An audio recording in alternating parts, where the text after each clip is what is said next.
बता तू कौन है? मैं खुद नहीं आई, मुझे बुलाया गया था।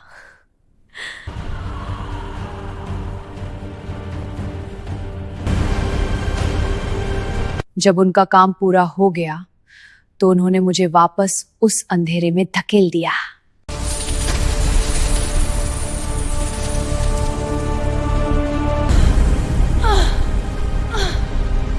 तुम लोगों ने बहुत बड़ी गलती की है।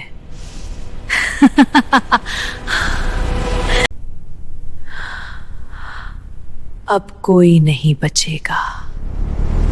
800 साल पहले की बात है। भारत के एक सूखे जंगली इलाके में एक छोटा सा राज्य था और उस राज्य का राजा था राजा रुद्रकेतु देव। नाम सुनने में भले ही शक्तिशाली लगे, पर सच ये था वो अपने समय का सबसे कमजोर राजा माना जाता था। हर युद्ध में हार, हर युद्ध के बाद सिर्फ लाशें।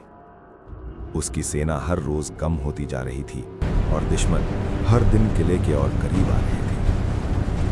एक रात जब किले के दरवाजों के बाहर दुश्मन की मशालें जल रही थीं, रुद्रकेतु देव अकेला अपने सिंहासन पर बैठा था। आंखों में नींद नहीं और मन में सिर्फ एक सवाल, मैं और कितनी जानें गंवाऊंगा। तभी किले के अंधेरे कोने से एक बोझिल आवाज उतरी, महाराज।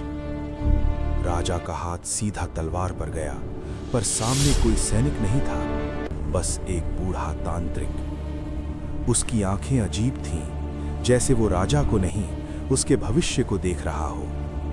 उसने धीरे से कहा, महाराज, अगर आप अपना राज्य बचाना चाहते हो, अगर इस रात जिंदा रहना चाहते हो, तो आपको मंत्रिका धूम राक्षी से मिलना होगा। नाम सुनते ही किले की मशाल एक पल के लिए बुझ गई और राजा रुद्रकेतु देव को पहली बार महसूस हुआ कि ये युद्ध सिर्फ इंसानों के बीच का नहीं था। राजा अकेला निकल पड़ता है उस पहाड़ की तरफ जहां जिंदा लोग कम और लाशें ज्यादा मिलती हैं। रास्ता सीधा नहीं था, कभी फिसलते पत्थर, कभी गहरी खाई, और हर मोड़ पर लगता जैसे कोई पीछे से देख रहा हो। आखिरकार वो पहुंचता है एक भूतिया गुफा के सामने। अंदर जाते ही हवा ठंडी हो जाती है, दीवारों से जंजीरों की आवाज आती है। राजा आगे बढ़ता है और देखता है औरतें जंजीरों में बंधी हैं। उनकी आंखें इंसान जैसी नहीं, किसी में हंसी जम जाती है, किसी के मुंह से अजीब आवाज निकलती है, जैसे उनके अंदर कुछ और रहता हो। गुफा के बिल्कुल बीच वो औरत बैठी होती है। उसके सामने मरा हुआ जानवरों की मुंडियां, खून से भरा फर्श और जलती हुई हड्डी। राजा का गला सूख जाता है। वो बोलता है, मुझे जीत चाहिए। औरत मुस्कुराती है, कीमत पता है? राजा चुप रहता है।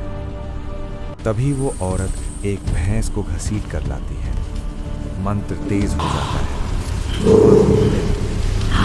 और एक ही बार में भैंस का सर अलग, खून जमीन पर गिरता है और उस खून से एक लंबी हड्डी जैसी उंगलियां, आंखें जलती हुई, उसकी एंट्री से पूरी गुफा कांप उठी। वो राजा के कान में बोली, आज रात फिर कोई मरेगा। दुश्मन के महल में उस रात कोई सेना नहीं घुसी, बस हवाएं चलनी शुरू हुई और बंद दरवाजे अपने आप खुल गए। छत से कुछ लटकता हुआ नीचे उतरा। महल में सबसे महफूज कमरा भी महफूज नहीं रहा। रानी सो रही थी। रानी की सांस अचानक भारी हो गई, जैसे किसी ने उसकी छाती पर वजन रख दिया हो। तभी उसने महसूस किया, उसकी आंखों के बिल्कुल पास कोई खड़ा था और रानी की सांस अचानक बदलने लगी। फिर कुछ ऐसा हुआ जिसे किसी ने सोचा नहीं था। रानी एकदम से बदल गई। राजा जैसे ही पलटा, उसने देखा रानी खड़ी थी, आंखें खुली हुई। अगले ही पल रानी ने राजा का गला पकड़ा। राजा ने चीखना चाहा पर आवाज निकली ही नहीं। रानी के चेहरे पर कोई गुस्सा नहीं था, सिर्फ काम था। रानी ने राजा के आंखों में देखा और उसके दोनों आंखों में उंगली डाल दी। फिर एक ही झटके में सब खत्म। सुबह जब लोग उठे, महल के दरवाजे पर किसी ने कुछ देखा। राजा का सर किले की दीवार पर लगा हुआ था, आंखें थी ही नहीं, और रानी उस रात के बाद कभी नहीं दिखी। रात का आखिरी पहर, कमरे में सिर्फ मशाल की हल्की रोशनी, दीवार पर कुछ रेंगता हुआ दिखता है। वो चीज छत और दीवार के बीच मकड़ी की तरह चलती हुई राजा के कमरे में उतरती है। राजा की नींद खुल जाती है। उसके जो भी था, उसके हाथ में एक बहुत बड़ा पुराना तलवार होता है, लोहे से ज्यादा भारी, जैसे किसी और चीज से बना। वो राजा के बिल्कुल पास आती है और धीरे से कहती है, तू जाग रहा था पर देख नहीं पाया। और फिर एक ही बार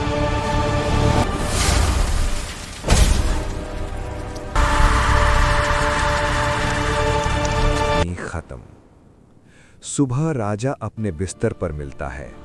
किसी को समझ नहीं आता ये कैसे हो गया और किसने किया।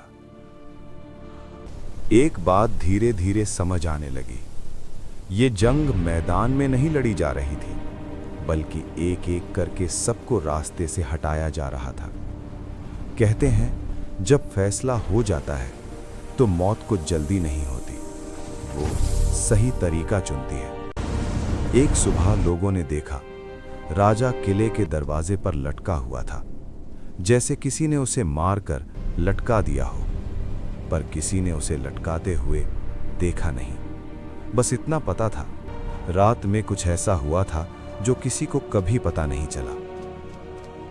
एक ओर सब मारे जा रहे थे और दूसरी ओर राजा रुद्र केतुदेव, जिस राजा को कल तक कमजोर कहा जाता था, आज उसके दुश्मन जिंदा नहीं बचे थे। किला रोशनी से भर गया, मशालें जल रही थी, नगाड़े बज रहे थे और आंगन में जीत का शोर था। जो राजा कल तक हार का नाम था, आज उसके नाम पर जाम उठाए जा रहे थे। दुश्मन एक एक करके खत्म हो चुके थे।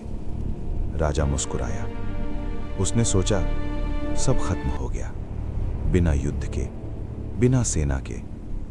वो अपने सिंहासन पर बैठता है और कहता है, राज्य अब सुरक्षित है। लोग ताली बजाते हैं, पर किले के सबसे ऊपर अंधेरे में कुछ और भी मुस्कुराता है। और उस रात जीत का जश्न था, पर नींद किसी को नहीं आई।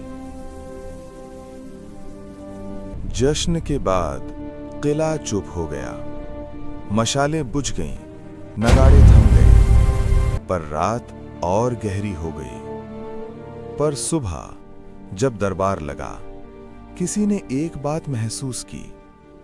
राजा की आंखों में जीत की चमक नहीं थी, वहां इंतजार था, जैसे कोई उसे सुन रहा हो। उस रात के बाद मौत सिर्फ दुश्मनों तक सीमित नहीं रही। किले के पहले पहरेदार ने बिना वजह खुद को दीवार से गिरा दिया।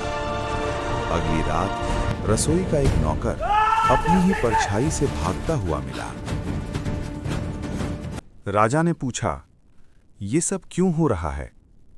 और तब पहली बार वो आवाज फिर से आई, धीमी, बिल्कुल पास से।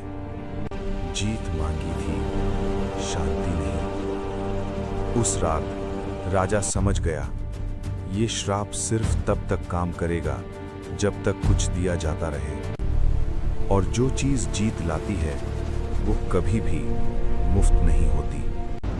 किले के ऊपर अंधेरे में किसी ने फिर से मुस्कुराया, और इस बार मुस्कुराहट राजा के लिए थी।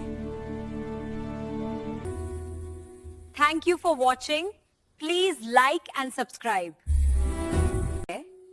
And please wait for the second part of the story.